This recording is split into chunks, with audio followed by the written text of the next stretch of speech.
ना हम गौले बनी ना केहू सुनले बा उहे लय हो लड़की कहतिया कि हमरा से दिन मिले खाती आओ ने रे पगली लड़की कहते कुछ कहते कब तो यही घरी आओ अच्छा हम दीवा तनी दे दो होने 5000 के खुदरा पैसा पहले ही मिल गइल बा खाली खुदरा दे दी हल बाकी रख लेवे के बा निकाले एक जाने पहले गीत होखे लड़की कहते कि हमारा से मिले होइबो कि ना चैत में तो कहते कि देख लड़की जात होखे अते मिले खाती बोलइबे जी कोरय में बिहान होखे दी बस बस तने अभी घेर ले दिए गो बस गीत के बाद में वो तो गीत हमारे इंटरनेशनल है बाकी करे कि यूट्यूब वाला चल है ना विशालो भैया के फरमाइश बा चलो गोरी प्यार करी आज खड़े खड़े खड़े खड़े फुटो छे कुछ कहबे करब हमरा के बस बसु है होता हां दिखाई जखम भी है लड़की कहतिया डीके डीजे कंचनपुर राजा टेंट हाउस पेरौटा के तरफ से कहते कि सुना हमारा से मिले खातिर दिन आओ बधार में चाहे घर ही आ जा तो दीवाना कहता का कि लाई फुसिला के जोनी सुनो रवि जी कि लाई फुसिला के जोनी अरे थे पजान तू चढ़ा कि धोली तोर भाई तो हमके अरे दी मुआई मिले खरिहानी में आओ मिले खरिहानी में आओ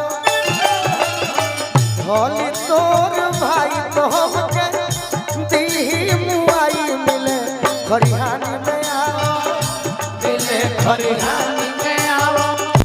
लाई खुशी लगे जोनी खेहा पजान तू चढ़ा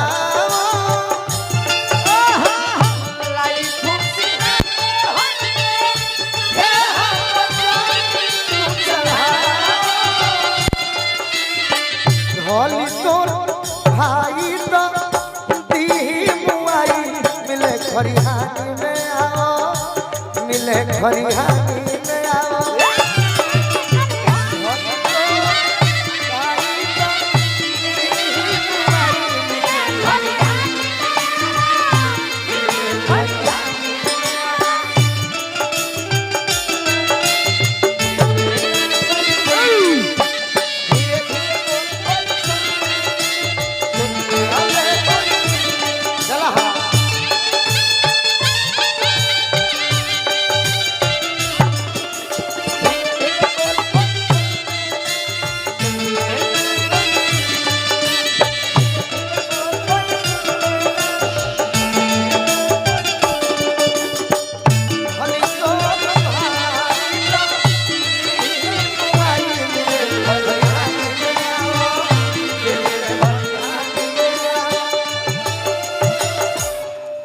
बस कम समय में खत्म कर तनी है गीत ओकरा बाद विश्वामित्र भैया वाला सुनावे के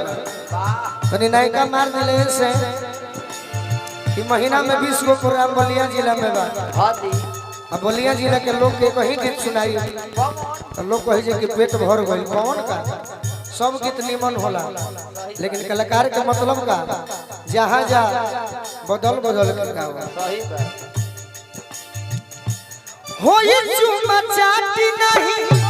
बढ़िया से खाती पा ओढ़नी बिछा के प्यार कोई जाई रानी कोई जाई ओढ़नी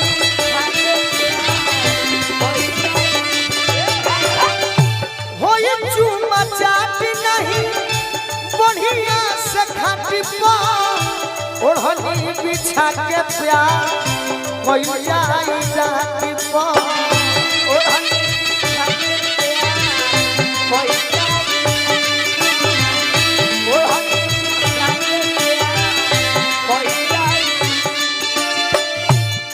अभी अभी बलिया जिला के संगीत प्रेमी हमारे पिता तुलुम प्रकाश बाबा के सुपुत्र बड़े भाई विवेक पांडे जी की ओर से हजारों रुपए का आशीर्वाद मिलो। लड़का कहता बोलाइए के घरवा जोनी ए शिवानी बोलाइए के घरवा जोनी यारवा के जियाते मुआवा अरे धोली तोर भाई तो मुआई मिले खरिहानी में आवा मिले खरिहानी में आवा धोली तोहर भाई तो मुआई मिले खरिहानी में आवा मिले खरिहानी में